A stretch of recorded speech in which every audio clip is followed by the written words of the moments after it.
Welcome to Off Panel, Sketch.com's weekly podcast. This week's guest is the writer of Roche Limit, Burning Fields, Hoax Hunters, and more.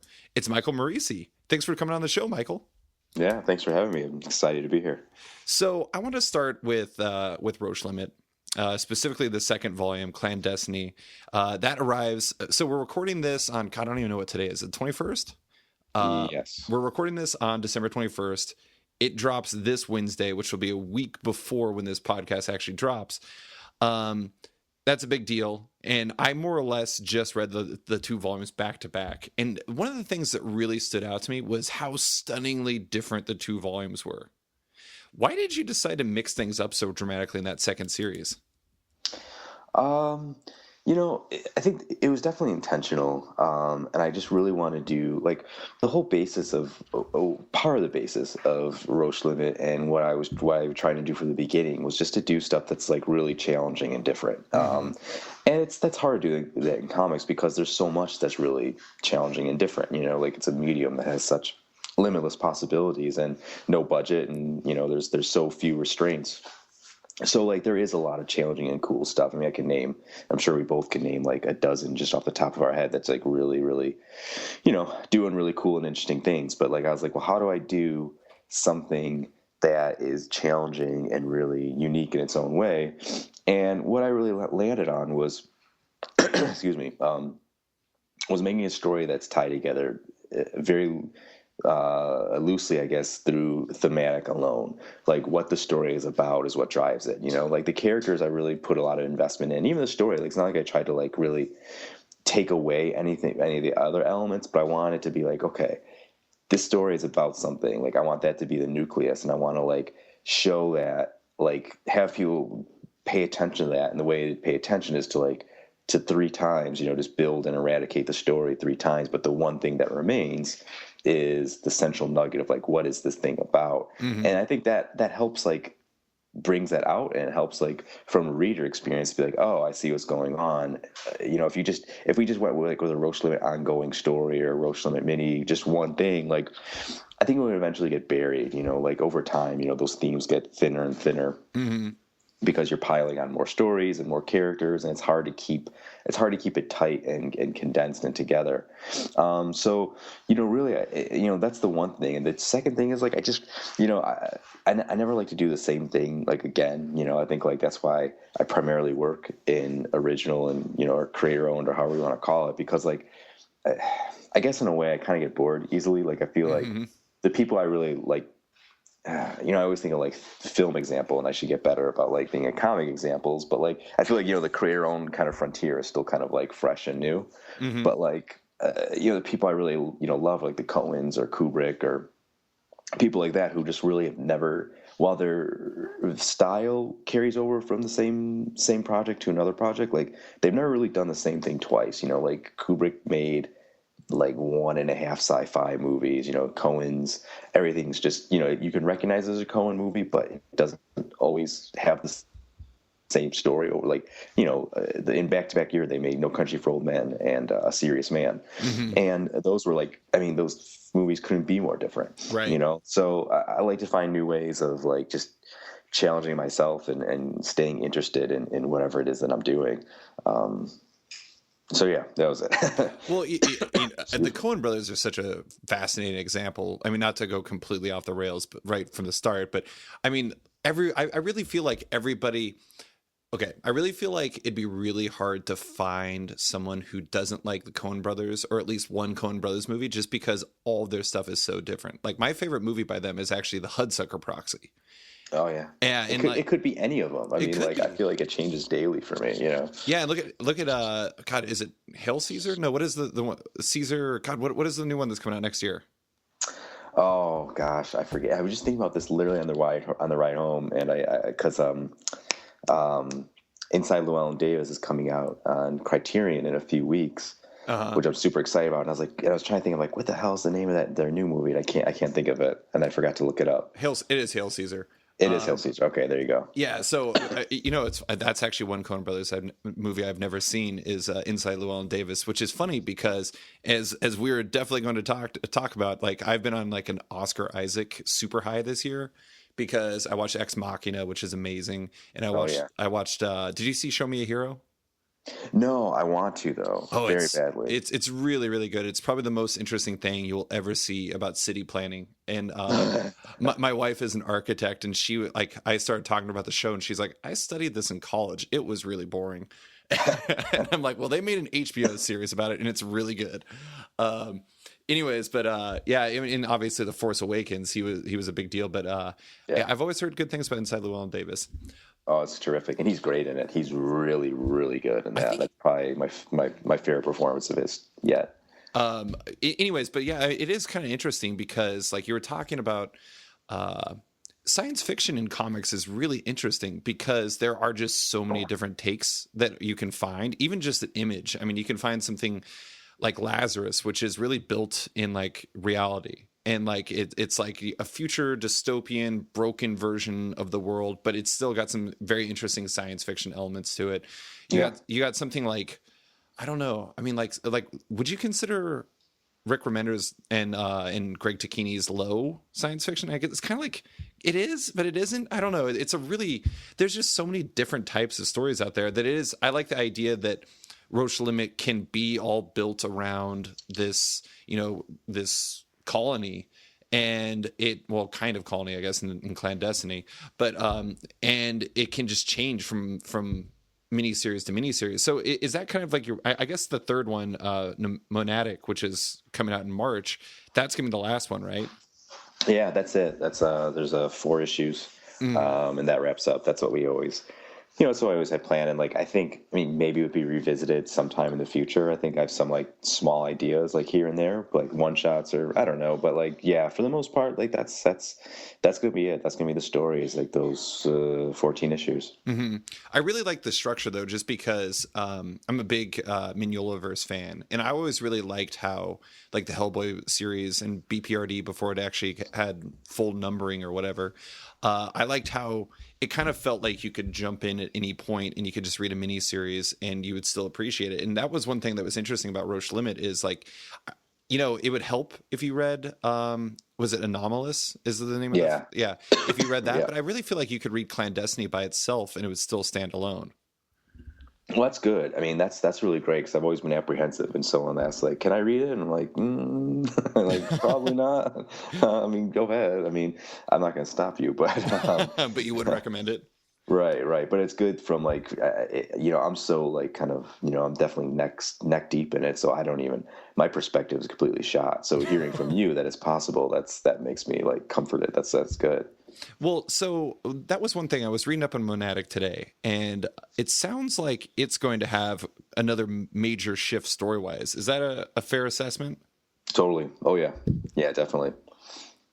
I was just going to say, it seems like, I mean, the way the Clandestiny ended, it seemed like it was kind of building to something specific there, like involving, the god Elbus and Hello Danny and Cody. It's Cody, right? Colt. Oh yeah, sorry. Going into like the God, I don't even know what you call that. What do you call that? Just the anomaly, I guess. Yeah, the anomaly. And like, so it's going to go somewhere completely different than that, or may that actually tie back in? That'll tie back in for sure. But it's going to be in a really kind of sideways use, I guess. Because what I like about like in Roche Limit is like there's a lot of sideways storytelling and a lot of like things that are happening between the cracks. Mm-hmm. Because like, essentially, and I don't think I'm ruining anything or spoiling anything. Like it's an alien invasion story. Like that's what it is, mm-hmm. told through like this really micro level. Like there's no spaceships parked over the White House or like ground troops on in the United States. Like there's nothing like kind of typical about it. I wanted to be more of an intimate and more of an intimate story. Mm-hmm. And the way it was do was like take that completely off of Earth, so it's removed from like what would the president be doing and where's the military and all that bullshit. So like it was a way to just to get away from that. So like all the invasion bits, everything that happens between like anomalous and clandestine and monadic, it all happens in between the seams. And I think that like it gets covered, even what happens before anomalous, it all gets covered like in the back matter, Yeah. so like you get the whole story, but just like going back to the whole thing about what the theme is and what the point is, that's what the concentrated efforts remain focused on, is about that specific story. And then like the bigger world, what's going on outside of this planet and outside of these specific characters, I feel like, at least I hope I give enough information so you get what's going on in the world at large, especially in this new one. I think it'll tie a lot of like what's been going on and what has happened in between these stories. Yeah, no, I mean, I think the back matter did an excellent job of kind of, I don't know, it's interesting because you read either of the first two volumes, and you have like the comics themselves are very character oriented. Like the first one's, Alex Ford and Becca and everything else that's going on there, and then the second one, you have Sasha and you have all the stuff with her family and everybody else, and like you build up the world around it in the back matter. It was so. How did you decide to use the back matter? Is such a like. I don't know. I mean, it really feels like it's a necessary storytelling tool. Like I know some people, I don't know. It's like you talk to people who read Watchmen and they actually skip over all the prose parts because they're like, ugh, so much reading. And it's like, I don't know. It's just interesting that it's like, it's so built on like the importance of the back matter cannot be understated in Roche Limit.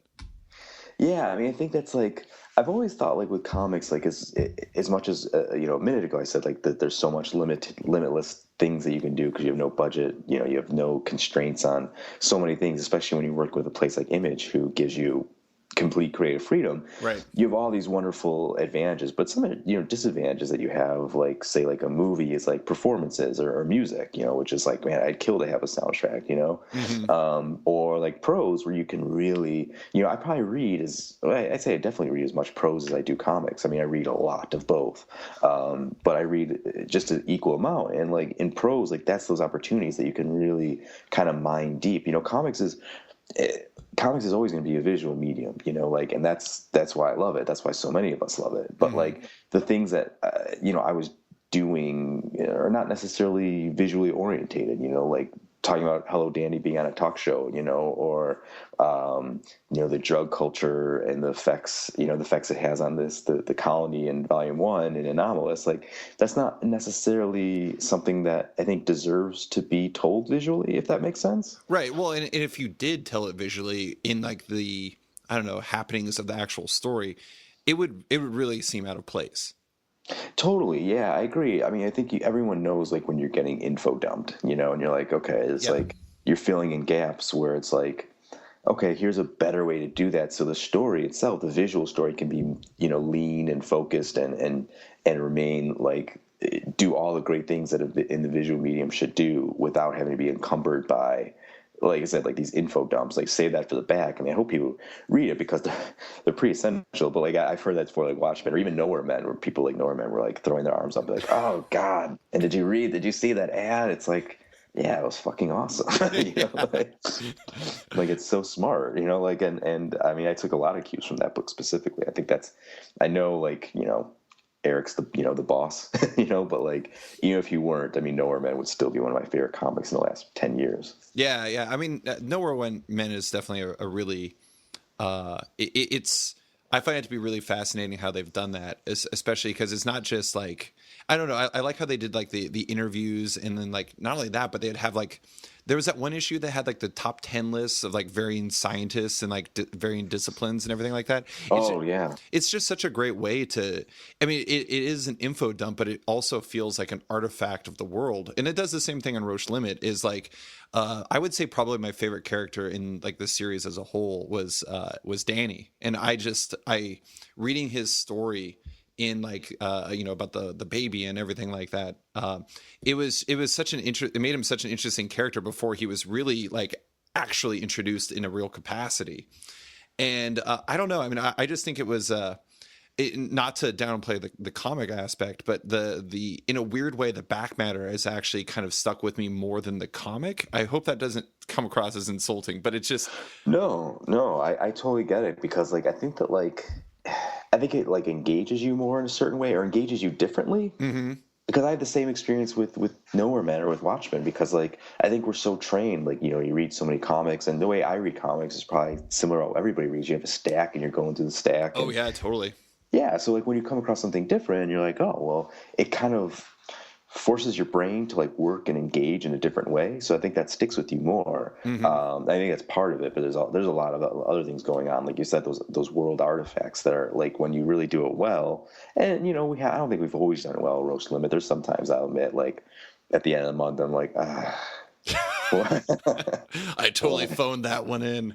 oh yeah, yeah. I think it was issue 3 or 4 of Clandestiny where it was like the quiz. I was just like, I don't know. No, I remember. Yeah, I remember that. And I was just like, this feels different. I don't know about this one. Yeah, yeah. I don't know. I was just like, I don't know. I got But nothing. no, We got to put in something. I think you're totally right, though. It is interesting, and I know that I wrote an article not that long ago about how actually I wrote two. I wrote one on design and how design's kind of changing things. Like, Oh, I love that, Pete. That was great. oh, thank you. I appreciate it. But like, a greater focus on design is important, but also back matter. And it's like, I really feel like both of those are a big focus on creator owned, because people are realizing that, especially with the way creator owned's grown, and there's so much competition, and there's so much competition even within genres, like we were talking about with science fiction earlier. Like, you have to have something to set you apart. And like, I brought up Lazarus earlier, and I really like Lazarus's back matter, and I like their do you read Lazarus by chance? I do. Yeah, I love it. I think it's great. Like how they always use the back cover as an advertisement for one of the families of like the world, and I just think that's such a cool little thing that they do. But it's like, I don't know, it's, you have to find a differentiator, and it's like, if everything fits into that just stack mentality, like, you're just going to kind of read it and be like, oh, okay, well, that was okay, that was a comic. But then when you have something to kind of break up that experience, whether it's design or back matter, or I don't know, I mean, just something that's different, it will make you actually like think about what you're engaging with, and like it'll make it stand out more later. So I don't know, that's a cool thing. You know, I agree, and I try to do that as hard as possible. Like, Tim Daniel does the design on Roche Limit, and every book, all 3 books have had this very specific design. They all stay uniform. The trades are all uniform, and like they all had, the back cover. I forgot the first volume was the tagline, but the Clandestiny was "This is where you belong," and the back had a very specific design, looked like an eye watching you. And like the way Image works is like, each comic, is 32 pages, 4 covers. So you kind of have 28 live pages. And I don't know if you know this, maybe some people who are listening out or whatever, but like you have these 28 live pages, and like Image never mandates that like you have to put in an ad for, whatever. Like, you don't have to do anything. Like, you can turn in 22 pages of story, you can turn in 28 pages, 26 story, back matter, your own ads. Like, you can do anything you want. So like, you don't get to do that, anywhere else. Mm-hmm. So like, it's almost like you're beholden to take full advantage of that. And it's fun. It's fun to be able to think like, okay, what can I do with this space that's kind of cool and neat, and that will, 22 pages is really short. That's basic, Image comic, unless you're like the big 2, where I think, where are they down to like 12 or something now or something. But now, it's like 22 pages isn't that long. So like, if you can stretch it with a little bit more story pages, or like doing a back matter, or doing something, a cool, just design piece, whatever, that helps. Like, I think you put it perfectly, like have an artifact that like tells the story in its own way. It's like, it's really, really does something to, I don't know. You just want it to be an experience. You want it to be a comprehensive experience, and that's what those things help do, is to give that sense of comprehension, which I personally love. Well, and even beyond that, it's like, I know that there's a bit of a, I don't want to say struggle, because I'm sure creators of all varieties appreciate readers of all varieties, but you as a creator-owned person, or as a creator-owned creator, as I think Brandon Montclair described it to me once for an article I did, single issues form kind of like the God, what did he say? I'm going to totally botch this, so I'm going to stop quoting him. But basically, it's like the foundation of your viability as a money earning activity, and like trades and everything like that can make you a lot of money later on. But you need those single issue readers to be able to succeed. and Totally. and so having like those artifacts and making it something that makes people want to pick it up on a month to month basis rather than like, oh, I'll just wait for trade, that can make a huge difference. Oh, it does. I mean, it does. Like in like the money aspect of it and the business side, which is also always very crucial. Like you want to, there's a lot of like subtle and there's a lot of not so subtle things you can do to stick out on the shelves. Like and I think one of them is like great design, great cover. There's always the kind of tried and true stuff. But I think it's also like the capacity for giving readers something unique in many ways possible and make it worthwhile. I mean, like comics aren't cheap, like comics are just not cheap things. It's hard to, I buy and make comics. Like it's hard to justify, 350, 399 for something that like, I'm sure, like there's books that I read that I buy. I'm like, I'm gonna buy this issue. And it's like, it's 399. I buy it and I read it in like 7 minutes. And I'm like, well, shit. Yeah. And I mean, it's not like they begrudge it too much, but like I mean, like, okay, you double that cost, you can almost go to a movie, which is 2.5 hours. So like you're really kind of have to almost justify the medium and justify your product within that medium. And part of that is, I think, like you said, is like you got to make those single issues really work for you and separate themselves because trade money is great, like especially now, like the book market has been really, really good to comics lately, and like the digital market too, and those things are fantastic. But that's a real long tail, and like you want to plan long term and like account for long term, but like what you really need is like to keep going is the short term goals of like month to month. Yeah, Floppy sales. Yeah, and you can't pay like an artist and a letterer and a designer and colorist off of like promises of trade sales. Like you got to have a basis for that, and it's just, I don't know. It's an interesting place, but I have to admit, like one of the biggest things for me in like especially in 2015 is like my reading habits have changed a lot, and I've found myself like especially for like Marvel books, I've moved over more towards like reading like Marvel Unlimited because it's $9.99 a month and I can read. I'm not a big like overarching plot universe guy. And so it's gotten to, and also for a lot of other books, I've switched to trade, and it's gotten to the point where, I don't know, I'm making a lot of conscious decisions as a reader as to what I value in single issues. And I don't think I'm unique in that. I think that a lot of readers are thinking more like, especially with the massive amounts of competition in there or in the industry these days, you have to think about like, what is a value to you, which is, I know it's kind of a horrible way to look at an art form, but it is like, it's an accurate way to look at it given the way the industry is trending. No, I think you're placing value on stuff all the time. Like all of us are in the decisions that we make. And I don't think you're by far alone in that. Like, I mean, I think both of us are agreement in that. And I think that you put it really well. I mean, I think you qualified it in the article you wrote about the Marvel Now numbers, like 3 months ago. Yeah. Maybe. I mean, you talked about that in your own way about like how like these numbers are down, and like you can only go to that well so many times of the reboot, but it's also like you can only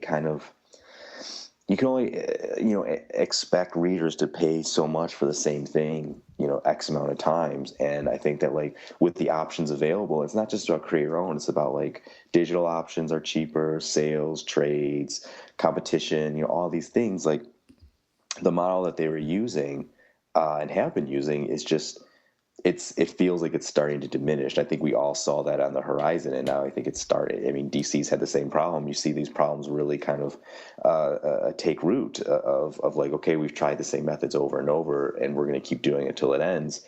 And it's starting to end in a way. And it's not a criticism. It's just a way of like examining the numbers. I mean, the numbers are all there. Yeah. Did you see that? I don't know if you saw this today, but CBR actually confirmed with DC that they are going to switch to several of their comics are going to be bi-weekly from now on, or like at least in 2016. And I really feel like not to again take this completely off the rails, but I kind of feel like that's like trying to, I don't know, heal a shotgun blast with a Band-Aid. And it's just, I don't know, it's just fascinating because it seems like, I don't know, sorry, that just was completely off track, and I just thought of it when you were talking about all that. But no, all this stuff's been on my mind, for sure. But I think you're right. I think like We're at the end of the year now, and I think it's a time, a time where all of us are kind of reflecting on the year. And I've actually thought about your article, and I thought about things that I've had in mind, and I still think that like when I look at the industry, and I'm not just talking about Marvel and DC, although it's a lot of Marvel and DC because they have the most power, they have the most capacity to do different things because they have the most money. Mm-hmm. And I think about it, it's like I wish that they would find ways to creatively build comics. I think we're all kind of looking at that because like Image has done their part, Boom has done their part, Dark Horse, like they've all done a lot to find new readers, Mm-hmm. through content and diversity and stuff like that. And Marvel and DC are getting there. It's not like they're doing a bad job, but it's like, how are they expanding the market? Like, what are their decisions that they make that expand the market? And I just don't see that creativity or ingenuity or anything like that makes me think like, wow, this is going to bring people into the bookstores, this is going to bring into comic shops, whatever. And when you see things like we're going to go bi-weekly, it's like, damn guys, like, yeah, I get it, but you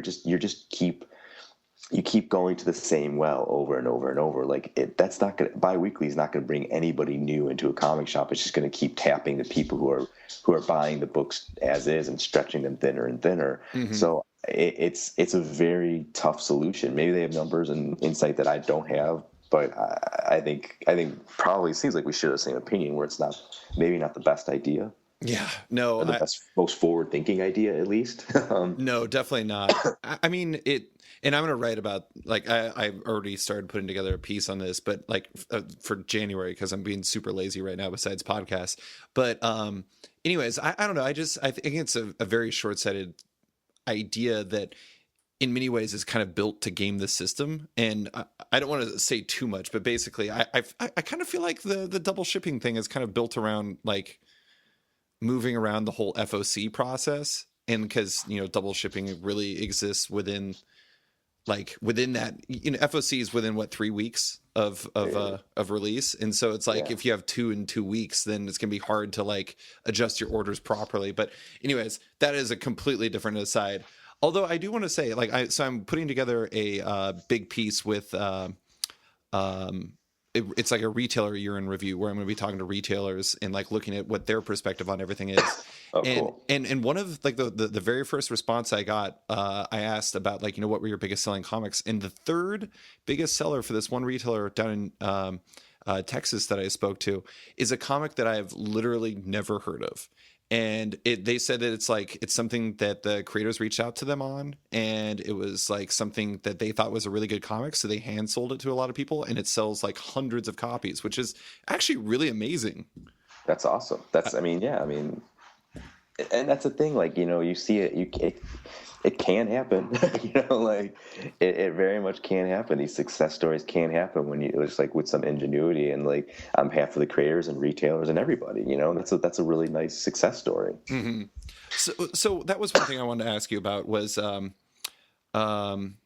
you go into promoting a book like Roche Limit or Burning Fields or just really anything that you're doing, what's your game plan going in? Do you like have a plan for marketing and promotion for the book launch worked in? Yeah, for sure. I mean, I think that like, Burning Fields would be a little bit different because, Boom's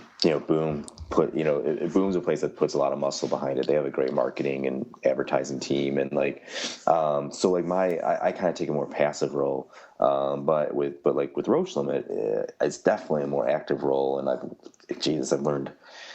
learned a lot since I started, from way back in Hope Centers. But like, yeah, I definitely have a plan that like for Roche is going to start like around now because the FOC will be like mid-February. I forget, like somewhere around there. I got to find out for sure. But basically, I still have like 6-7 weeks, something like that. But the plan is like involves like press and doing interviews and stuff like that, which is always basically that's always kind of ongoing. Mm-hmm.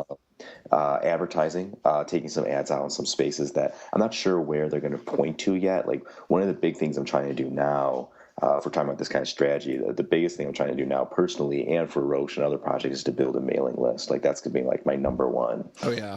Yeah, I mean, mailing lists are gold, man. Like, I mean, just having a good, solid mailing list. Oh yeah, that's a big Jim Zub move, I believe. Yeah. I mean, those are people who are just tapped into everything you do, and like you can reach them, and you can track who's opening, what's being open. Like, there's so much data that you can mine from that as well. Mm-hmm. That's just it's fantastic, and that's another thing we were talking about Marvel and DC. It's like, man, where's like the list building? Where is I don't even see that happening. That's something that my friends and I talk about when we talk about these kind of things. It's like these essential like building blocks of. But anyway, so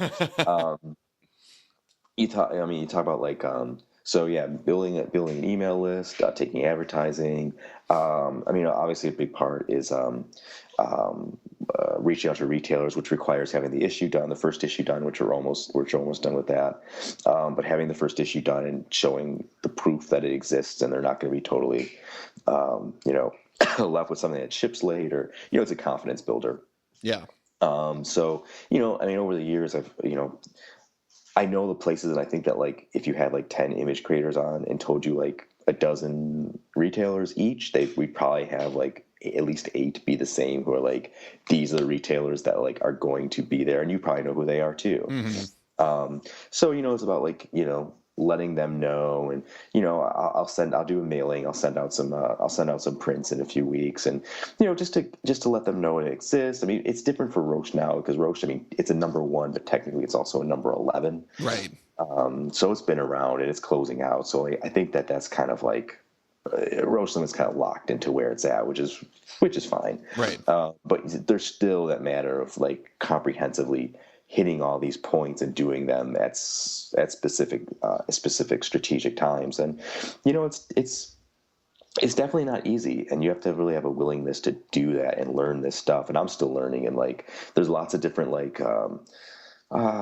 I was looking at something just today on Facebook, this program called Heyo. It's like HEYO. Mm-hmm. And it's like this app that's like built into Facebook that you can use to like collect, again, going back to collecting emails. Like you collect email via contests. Mm-hmm. Oh yeah. So yeah, and it's super simple. Like everyone, or not even contests, but like sign up and get a free PDF, which is by no means a novel idea. Right. The way that Heyo looks and functions, it's kind of it seems less like, how do I describe it? Like, seems like give this, get this, rather. It's like, hey, that's how to describe it. Like, just sign up and you get it. That's it. I'm saying exactly what it doesn't do, but like, but it's a really unique thing. And there's tons of stuff out there like that. So it's a matter of finding these things out, staying current with applications and programs and stuff like that really, really work to, like I'm like been building my own website where I'm putting like writing content, like talking about writing and stuff like that, which is helping to, again, build a list and create a more comprehensive thing of like, here's what I am and here's what I do. Cause what I found myself in is like every book, I felt like I was reinventing myself, being like, here's who I am, here's what I do, like every single time. Cause like I've never written Batman, I've never written X-Men or whatever. Mm-hmm. So like I'm at a disadvantage in that sense, which I recognize and acknowledge, because like if I did, I'd be more of like, I guess, household name or whatever. Right. So like with every creator and book, like I've had like, I can't tell you how many times like, oh, you also wrote Burning Fields and you also wrote this. I'm like, it's me. Still me. So like that's the way I'm trying to, like, my goal in like 2016 is really to get everything under one umbrella. Mm-hmm. And put it all together and still use the same strategies that I talked about with each book to make it successful. But I think that'll help make the success maybe a little easier and make the process a little easier. Mm-hmm. It is really fascinating how like I don't know, I feel like this comes up a lot in my podcast, but like personal, I don't want to say, I feel icky when I say like personal branding, but it's like, I don't know, like I talked to Jim Zub about the blogs he writes and about how like the how-tos and like the kind of making it in the comic industry and like the economics of comics, all those different things he's done, and how he was saying that a lot of people picked up his comics because of those. Oh yeah. And yeah, I mean, yeah. It's just interesting how like your name can be built on so many different things these days. But you wrote that the article on Tumblr about Roche Limit and how on Comic Book Roundup it's one of the most critically acclaimed series, but it's lagged behind the books it rivals qualitatively, sales wise, at least partially because of like the difference like like the books you're up against were like Archie and like Southern Bastards with like Jason Aaron and Jason Latour, and like those are big names. Like, do you feel like at this point in your career that one of the biggest things you've had to overcome is just like, I don't know, the kind of, I guess, lack of name recognition? Oh, totally. Yeah. And like, it's funny because like after I wrote that post, like it was a great response. Like I heard from numerous retailers who were like, we sold that. I think that was around Destiny 4, I believe. And they were like, yeah, I mean, it's sold great today. Everyone came in. So that stuff, when you're earnest and honest, like Jim, like Zub does so really very well. I think people like that reflects that. And I think it kind of like gives people a shake. That's like, oh yeah, like other things too. And here's why, I think like you can only stump so much of like, order it so it doesn't get canceled. It's like, well, no one really kind of, what I mean? That doesn't really have an impact, like. Well, when you go on Twitter and you do the whole, like, you got to pre-order the comic because it's going to like potentially save the book and all this stuff like that. Besides like Omega Men, I can't remember one time where that's actually helped. Yeah. Cause I mean, nobody cares and they shouldn't. Like the burden's not on, like when I'm just a reader, like the burden's not on me, to save whatever, like, I mean, like I'll buy it and I read stuff, but like, ultimately like we have such a weird system that like places like go, all right, like go and like pre-order it and then come back in like 2 months.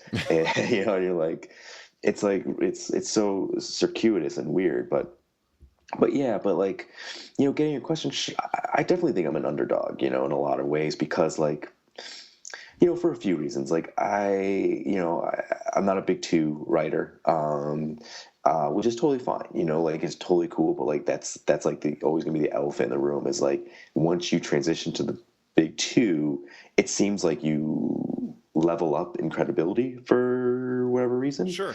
And that's again, these are all things that's like.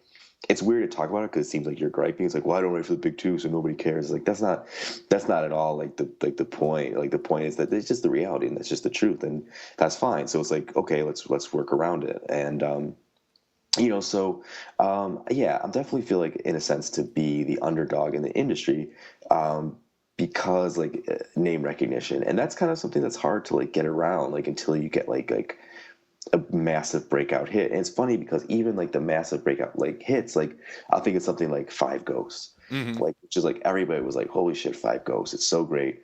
Five Ghosts like sold like in the end or even towards the middle, like that the book struggled to stay alive, and it was a great book. It's one of my favorites, and I think Frank and Chris, I mean, they're just like a dream team on that thing. And you think about how many people talked about it and the way in which they talked about it, that would be like a mega success, but it was like selling like 4,000 copies a month, right? Which is not sustainable, unfortunately. So, as that role as an underdog, I think you just have to deploy different strategies and be a different kind of creator, like acknowledge like, okay, this is who I am and this is my role in the industry. This is where I fit into the industry, and how do I reach people with that role? And it's like, you just can't fight. You can't be like trying to do the same thing Jason Aaron does or Brian K. Vaughan does or whatever. Like they can do things differently, and I do things differently, and we all have our business side of our careers, and just mine is not going to be the same as theirs. Right. And I do think it's fascinating too. Like, like you're talking about Five Ghosts, like people love that book, and it was it had a lot of like internet hype to it, but it is always fascinating the disparity, it seems like, between books that get a lot of internet hype versus ones that, like, I mean, like the sales versus like the internet conversation. There's this disparity there that I just like, a lot of times I don't understand. It's like, typically where there's smoke, there's a fire, but it isn't necessarily the case, I guess, when it comes to internet esteem, when it comes to varying comics. No, it's such a weird thing too, because like, like if you look at so many books, like, I think this was all, a big part of this year was about the year of diversity, and which obviously it goes without saying, like we're all for, like this is all great. But the way that the internet talks about a lot of these books that were being made that were really recognizing this diversity, you think that these things were selling like insane numbers, right? But they weren't. They weren't selling that well. Which I don't know why. Like I don't know why I have no clue, but like you would think because of the way they were being talked about and the volume in which they were being talked about. But I mean, that's a whole nother thing of like the like, you know, people mine data from like the Tumblr generation, the Instagram generation who like don't buy things. Mm-hmm. So that's a whole nother part of like this is like, yeah, you can reach those audiences, but like they're probably not going to buy it. You know, like they'll be excited about it. But again, like that's a whole different thing. But like, you know, like yeah, it's hard. It's hard because like, what do you gauge it on? Like you gauge obviously on the numbers, but like what makes the numbers? And like you could have people talking and creators tweeting and creators praising and people retweeting, you know, all these things like sharing on Tumblr, and then you see like, wow, that wasn't successful. And you add into the fact like a lot of these books like Clandestiny or like Five Ghosts are like, you know, quantifiably really well esteemed, I guess you can say, you know, like up there with books that sell shit 5 times as much, 4 times as much, I don't know, a lot more. Yeah. A lot more. And it's like it's a weird alchemy, and a lot of it just goes down to like the basics, you know, the barest essentials. Like, well, Jason Aaron has been around a lot longer than Frank and I, so he, you know, he's earned where he is. But like Jason Aaron has written X-Men, and Jason Aaron has written like you know, whatever else he's written, Star Wars shit. So, you know, like, but you look at like Scalp, which personally, I think Scalp is, I mean, I mentioned Nowhere Men being one of the best. Scalp might be, yeah, it's amazing. it might be the best comic in I don't know how long. That thing almost got canceled numerous times, you know, and that book is brilliant. And, but that's the same Jason Aaron that's like killing it with Southern Bastards now that it was then. Arguably, I would say Scalped is a superior comic to Southern Bastards. Right. But it sold like a tenth, you know?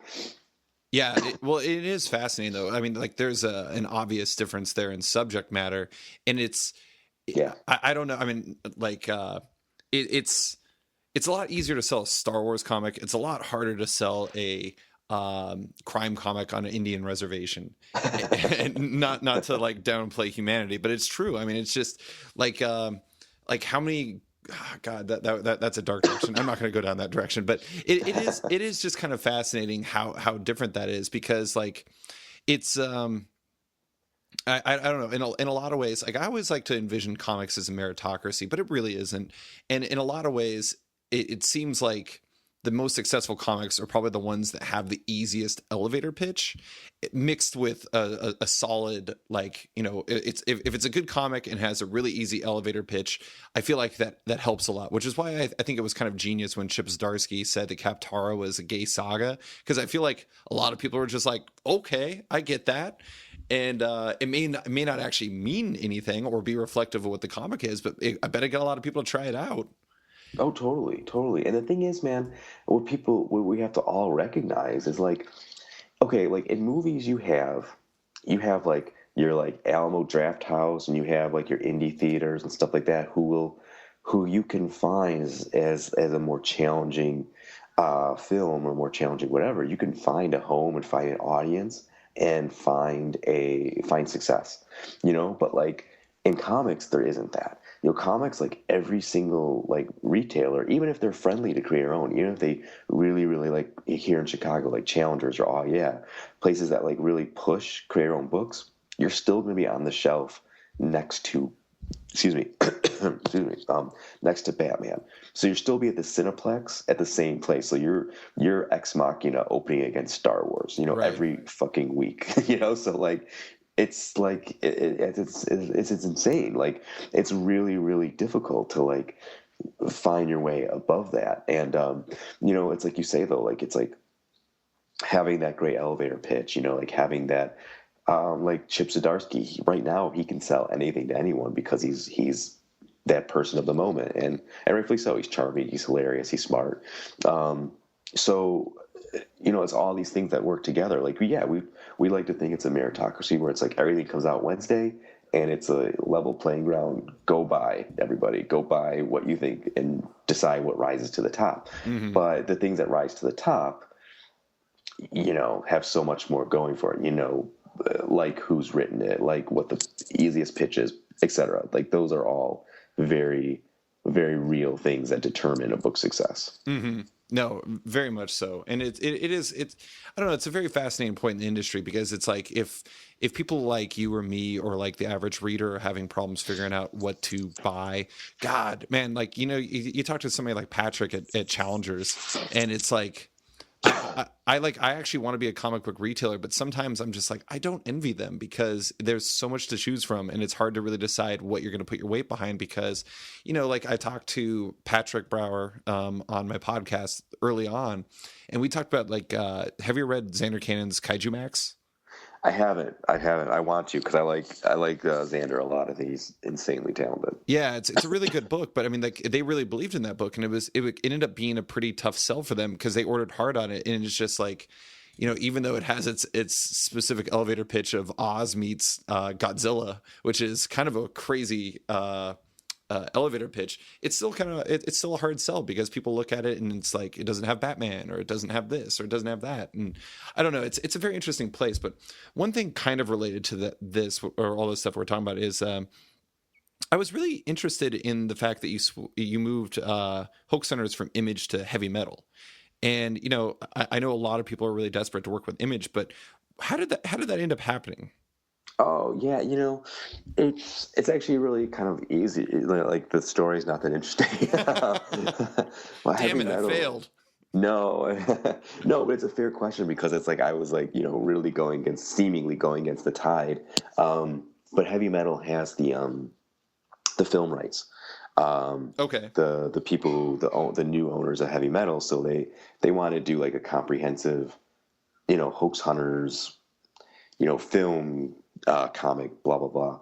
And the truth is, excuse me, the truth is that like Hoax Hunters was, and I'll be honest, Hoax Hunters was like dead at Image. I knew it, Eric knew it. So when Heavy Metal wanted to come and they wanted to do it, I'm just sorry, there's a beep. That's like my garage and get some water. So are you robbing a place right now? Yeah, I'm just gonna disarm this the security outlet real fast. This is how you supplement your comic book income. More or less. Petty crime. So, Eric knew it, I knew it, everybody kind of knew it. And, sure. When Heavy Metal came, they're like, hey, well, I mean, one of the biggest things is that we're going to pay a creative team to come and make more Hoax Hunters. That was really the only thing that brought it back, because it's like we were just not making any money, and we couldn't pay people anymore. Like, and I mean, Steve Seeley and I. Mm-hmm. So when we told Eric was like, yeah, whatever. Like Eric's, he understands the reality of like, everything going on with that book, and I'm sure Eric's a smart guy. So yeah, he's a pragmatic dude. Mm-hmm.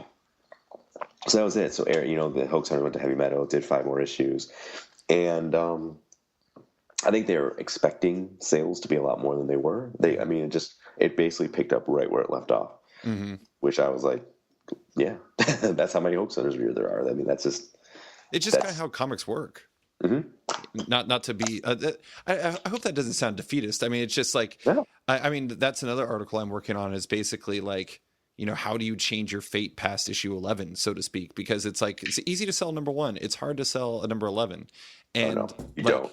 I know. I mean, it's like, you look at like, I mean, I could list the comics that have increased their sales past number 10 on one hand. Actually, I can do past number 1 on one hand, probably, because I think it's pretty much just Saga and Walking Dead. That's pretty much the whole list.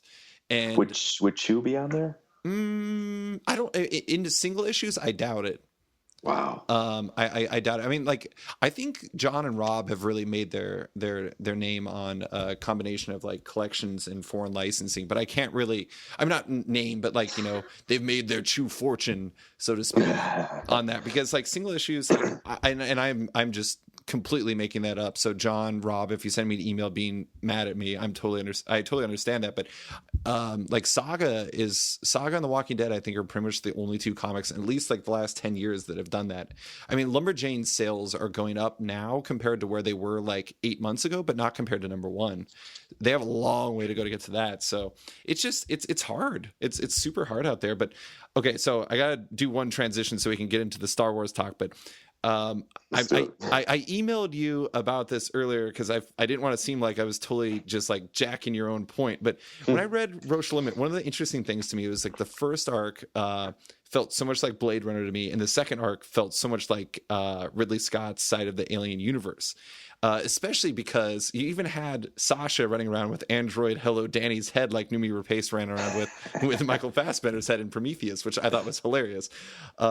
So it was that. I mean, I now know that was intentional, which was part of my question. But for the third arc for Monadic, are you looking at any other sci-fi influences? Because I know that's something that you did look at when you were developing the first two arcs.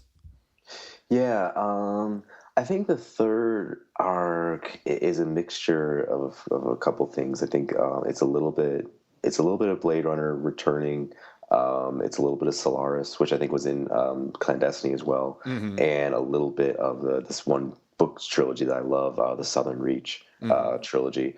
So it's a little bit more weird and a little less direct, where I really wore the influences on my sleeve in the first two volumes, and I think that was definitely an intentional choice because I'm kind of, for lack of a better term, kind of snobby about sci-fi.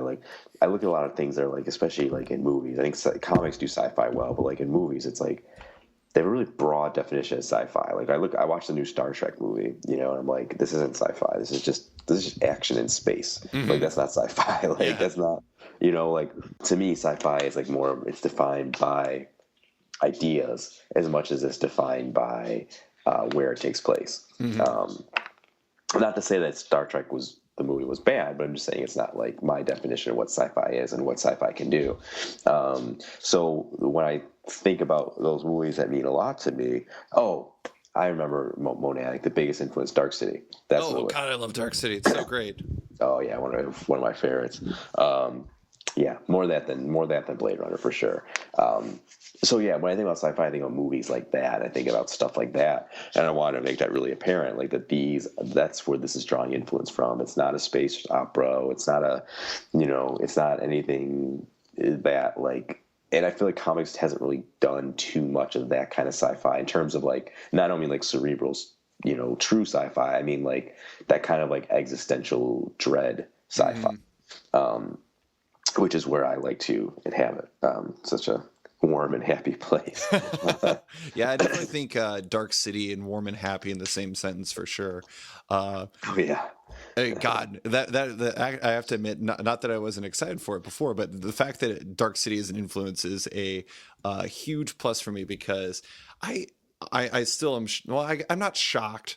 But it is kind of amazing that I kind of feel like that movie still doesn't have the audience it deserves. Even I guess you could call it a cult classic, but most people, I bet if you polled the next 50 people you ran into, I imagine most of the people you ran into would have absolutely no idea what that movie is. No, it's tragic because it looks beautiful.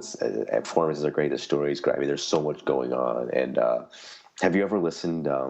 A quick aside: have you ever listened to the Ebert commentary on the DVD? No. It's really obviously I love the movie, but it's one of if not my favorite film commentaries I've ever read or I've ever listened to. He's really, Ebert's obviously really smart, but he's really engaged heavily with that movie, and the things he talks about are so smart and so fascinating. It's a great commentary. Yeah, I mean it's a fantastic movie, and I'm gonna have to do that. My copy of Dark City is I don't know what copy you have, but I have it was one of seriously the first DVDs I ever got. And it's one of those ones that has the weirdo flap on the outside that you have to pop up. And I guarantee you it's just the crummiest quality. I'm gonna have to get a new one at some point, but I'm guessing it doesn't have a commentary track because I think I got it back when they were first figuring out DVDs and they're just I don't know, I guess we'll put some deleted scenes on here or something. Well, I think that was the original version that I had too. Actually, weirdly enough. Well, so I think that I think it might have it. I mean, I have the Blu-ray now, but it was the same thing. It was you had the black tab that you opened up, and it was basically a cardboard that that was the cover. And I think we had the same one. But yeah, it's pretty great. So we talked about sci-fi influences. Now is Star Wars time, but I don't want to talk about the Force Awakens to start with. I know you're a huge fan of Star Wars, and you and Tim Daniel and Kendall Good and is it Morgan Luthie? Is that how you pronounce it? How do you pronounce the L? Probably. I don't know. So you partnered up with a bunch of different creators, and you guys created your own Star Wars comics to celebrate The Force Awakens. I'm really curious. Two things: how did that idea come together, and then what made you want to tell a Boba Fett story? The idea was, I mean, basically me like being like, well, Marvel's never going to hire me. So, I mean, like, let alone getting a job at Marvel, and then like that is like Star Wars is reserved for like their platinum Right. class, you know. So, Yeah. so I was like, well, screw it, I'm just going to do it myself, which is like the answer to most of my problems. So yeah, that and I coupled with Tim, and like I was basically like, look, we literally cannot make any money on this.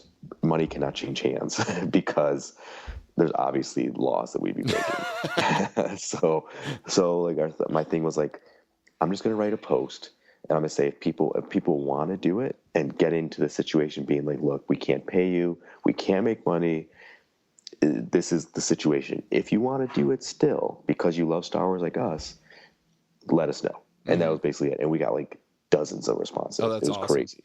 Yeah. I think people are all just want to have some fun. And I think we promised, like, look, it's gonna be like 8 pages. You have 3 months to do it. It was totally a low pressure, low stress situation. Yeah.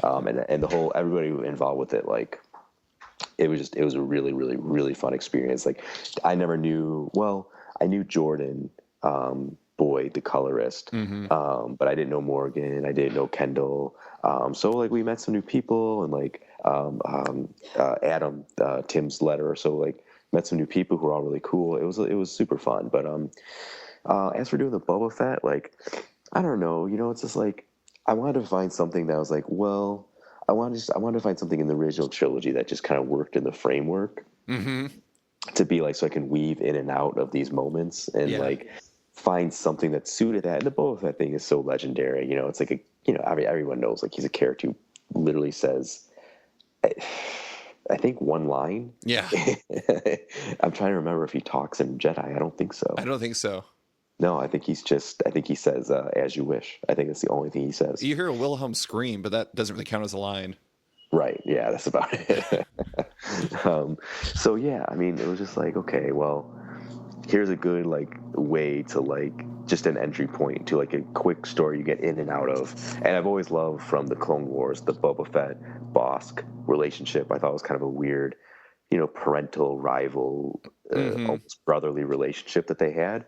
So I was like, well, you know, there's something here. So it was a lot of fun. You know, it's kind of because like, when Empire was made, you know, obviously there wasn't any that stuff fleshed out with Boba and Bosk sitting there listening to Vader's instructions, but then you find out through Clone Wars that they knew each other and had this relationship, and which is pretty cool.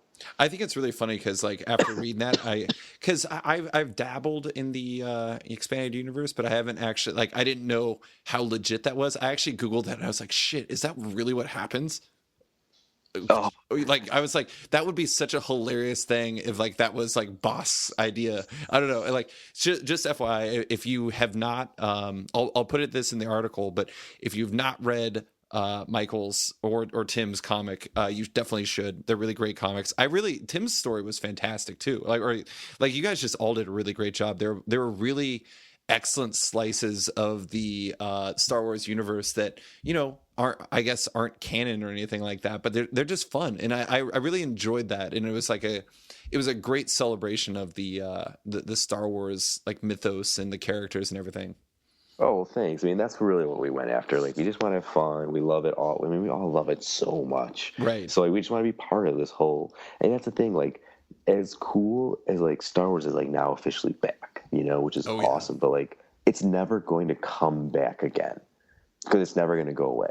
Right. You know, which is totally fine and totally great. But like this moment of like all of this, I was almost bummed to see the movie because I didn't want this all to end. Like these months of like hype, and like I've been reading the books and writing that comic and playing Battlefront. Like I just been like prepping, and it's been, you know, playing, you know, Star Wars with my kids. Like it's been so much fun. But now it's Star Wars is back, and like the hype is over, and like we'll never have that build up again. Like sure, when Rogue One comes out, I'm looking forward to it already. I can't wait for episode 8, but like it'll never be like this, where like we never thought we'd see in episode 7, like ever, and here it is. Yeah, that's the interesting thing is like now that it's out, it's like almost like I don't know. I mean, to give it a comparison, like I love the Marvel movies. I have to admit, like I'm a total sucker for.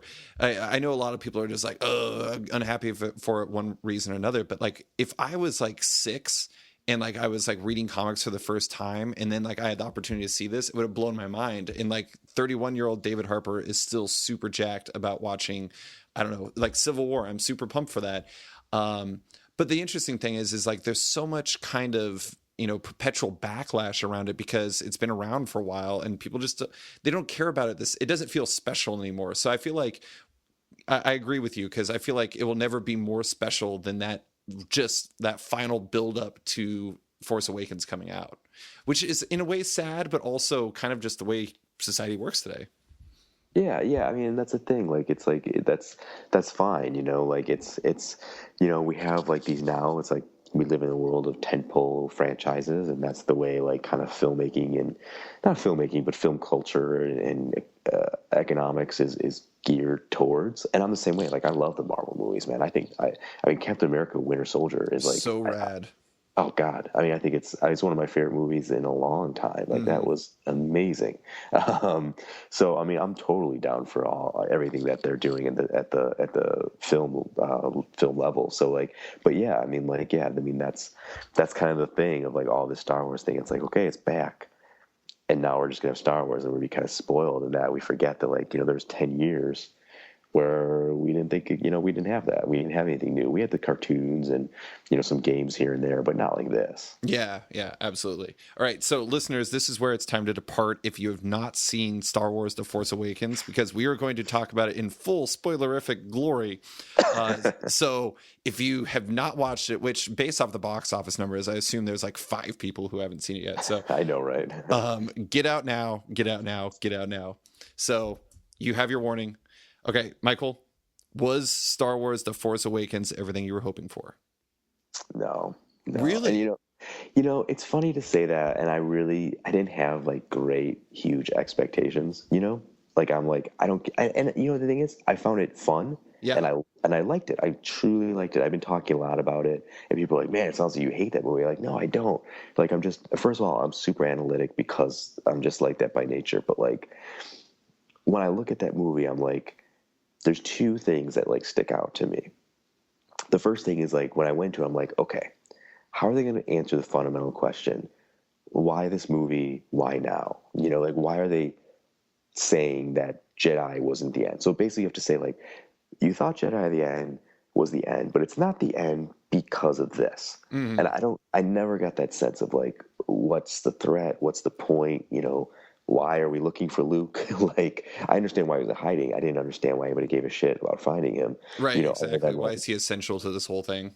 Right. There's so much missing that didn't make it feel, and I think that's the best word, essential. Mm-hmm. It did feel essential. Like, I've watched like every bit of Star Wars stuff, and I think it was like on the level of like Clone Wars or Rebels or something like that. It felt like a great add-on, but it didn't feel like the other movies where they all feel essential.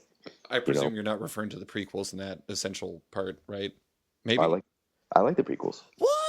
Actually, I used to really love them. I when I first came out, I really like one of my curses is I really like every movie, but I actually just rewatched them and I could not handle it. I don't know what it was about it. I think it's mostly Anakin and like the scripting for him, because I don't even necessarily blame Hayden Christensen as an actor, because I don't know if you ever saw Shattered Glass, but he was excellent in that.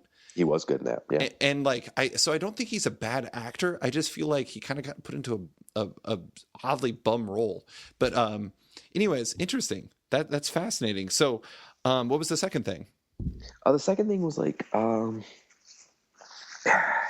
mean, it's funny because we just talked about how much I love Marvel, but like, I lump them into this like the tentpole category where I just feel like these movies are just, they're oftentimes like so rushed and so,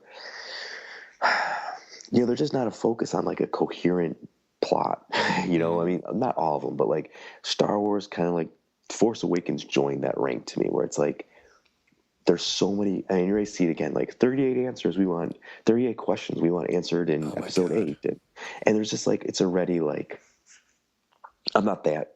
There's some things I'm willing to be like, okay, some holes, some like things, but I feel like there's just a lot of like, what is happening? Why? It just like it was just a bunch of sequences moved together rather than like here's the plot. Mm-hmm. I mean, like the Luke thing, like we talked about, like that's basically forgotten for like the middle of the movie. Yeah. And all of a sudden there's just like, hey, there's another Death Star. Like certain things like, why does this character know this? Why is this character doing this? Just like there's so many script problems in that. And I don't mean, the more I've read, it doesn't seem like script problems. It reads like JJ problems. Mm. Which is like his type of filmmaking where he knows where he wants to go. He just takes like kind of a half-assed way of getting there. Yeah. I really enjoyed it. I thought it was excellent. But like the point that you made that I think is really interesting is like, I guess they really didn't establish that why Luke was important besides the fact that they said he was. Right. And that is kind of interesting, but I like I said, I really really enjoyed it, and I'm looking forward to watching it again in the future and in all kinds of other things. But the one thing that I thought was really interesting was, and I explained this to my wife, and she thought it was interesting, was I'm a very feel oriented person, which is odd because I write like 5,000 word articles analyzing all kinds of shit. But I'm a very feel oriented person, and like. The weird thing about The Force Awakens is I watched it and I recognized that I liked it and I recognized that it was well made, but I didn't feel like that buzz inside me at any point during the movie, which I thought was really interesting. Like when, I don't know, like I really like the Flash TV show. And like, I remember watching the first episode and I was like just freaking out because I'm a huge Flash fan, and seeing this come to life was like this mind blowing moment. And I never really had anything that like was making my skin just like electrified just watching it. And I don't know, does that seem like a weird petty complaint? It really, that's my main thing that I felt for The Force Awakens, is that I didn't really feel that much. No, I think that's a very valid claim. I mean, I think I felt the same thing. I felt there's moments that I thought were like cute and charming and felt very Star Wars, but like on the whole, like no. I mean, like here's the thing, like that I've kind of gone back to, like Star Wars first came out, like Star Wars, all of them were like wildly inventive and something like nothing else, that had been seen at that time. And then the prequels, for all of their problems, and there are many, They're definitely original. They're original. Like George Lucas wasn't trying to replicate the original trilogy. He wasn't trying to do anything. Like he was trying to very much do something different.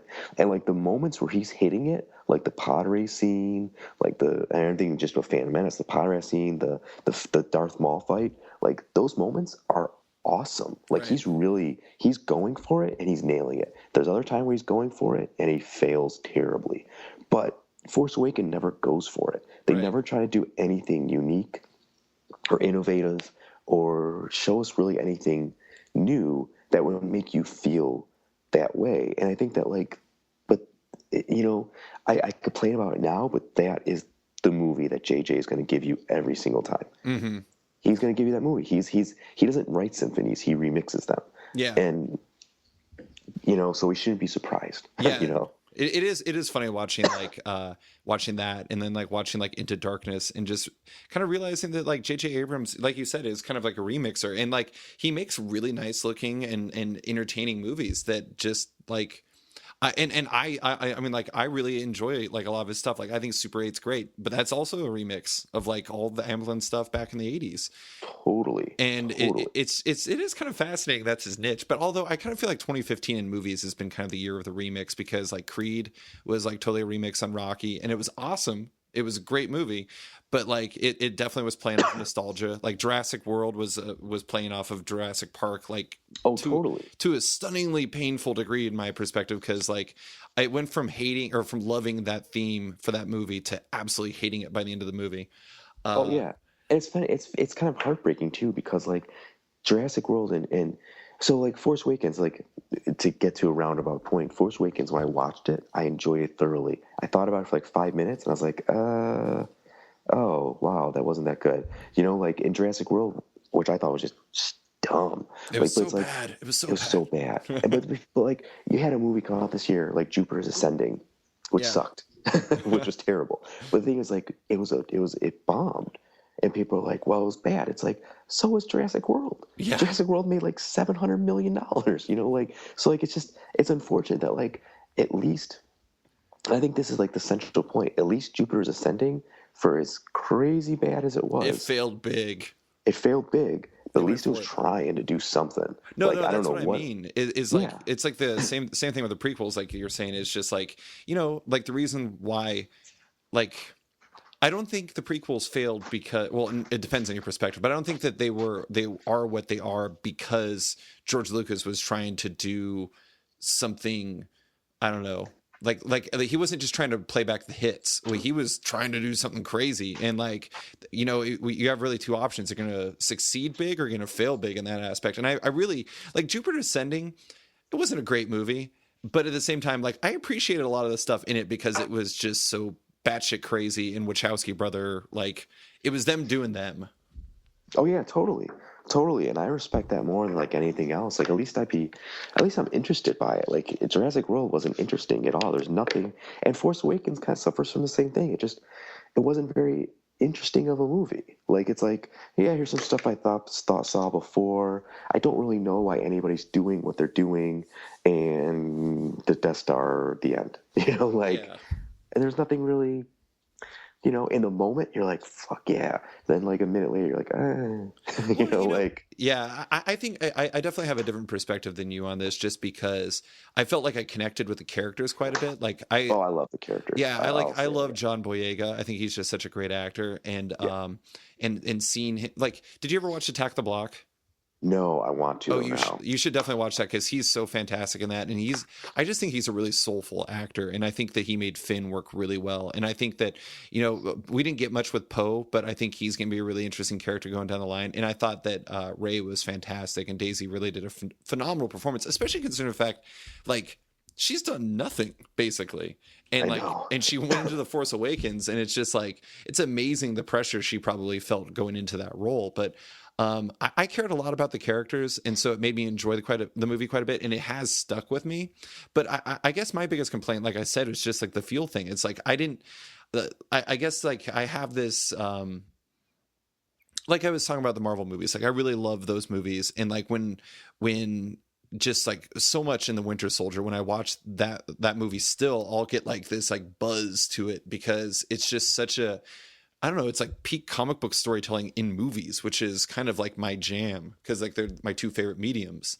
And Totally. I don't know, it's just fascinating seeing that, but like then watching The Force Awakens and not feeling that, and I don't know, it's I definitely don't want to make it seem like I didn't really enjoy it because I did really enjoy it, but it's I the things that you have said will put some thoughts into my head that I'll probably be pondering for the next couple days. Sorry, I feel like I've ruined it for people. Like, they're like, everybody saw it with we were talking, and they're like, oh yeah.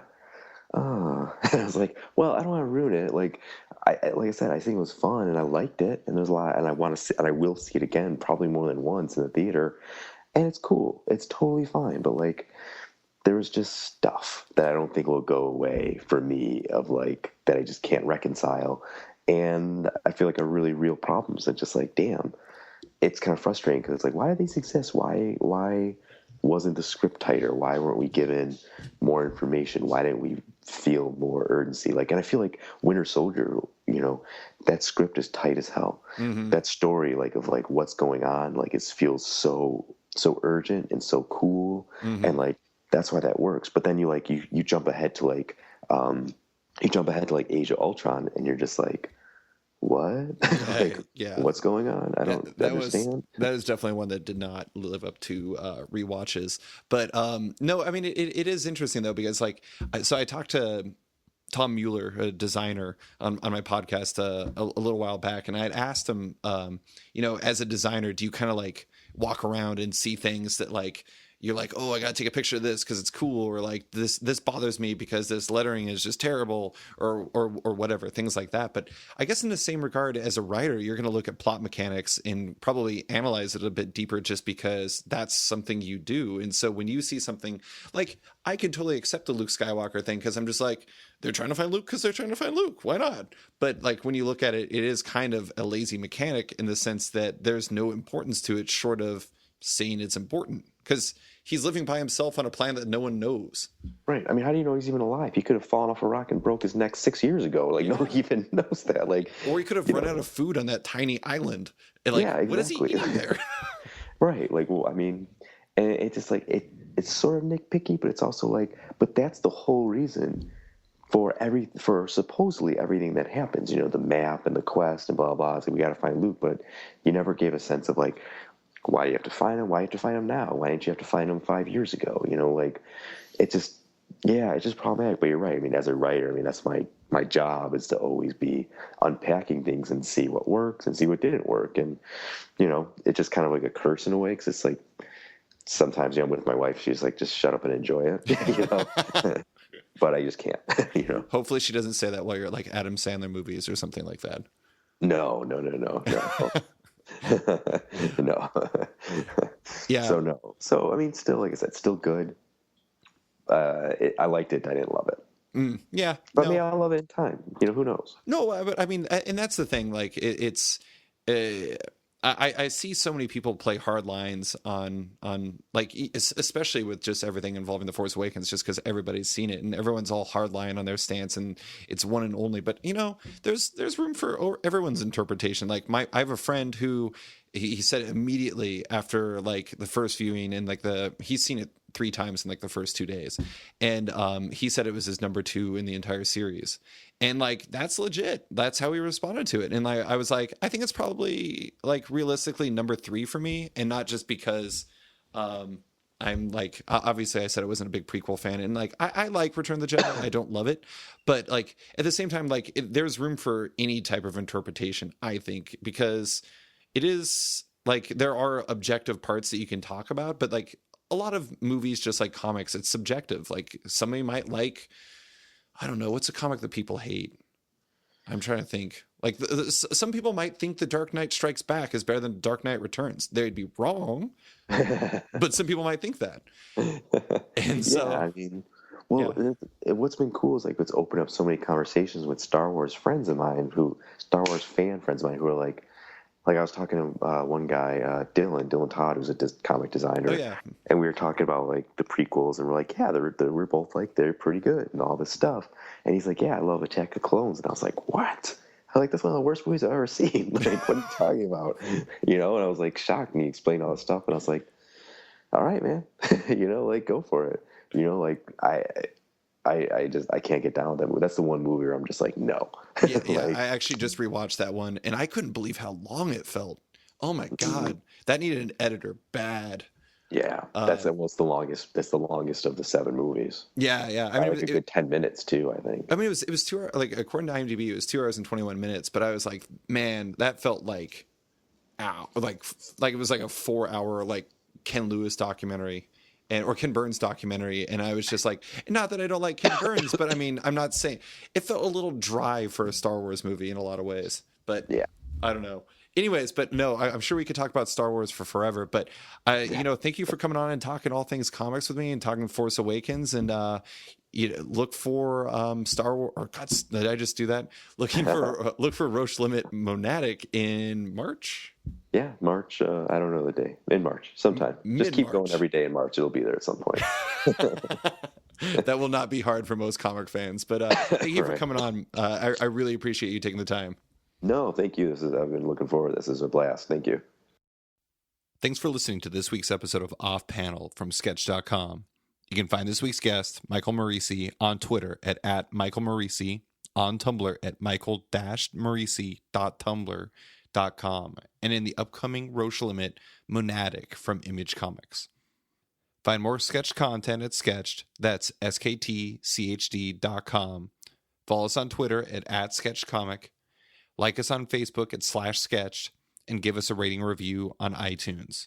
Thanks for listening, and tune in next week for another episode.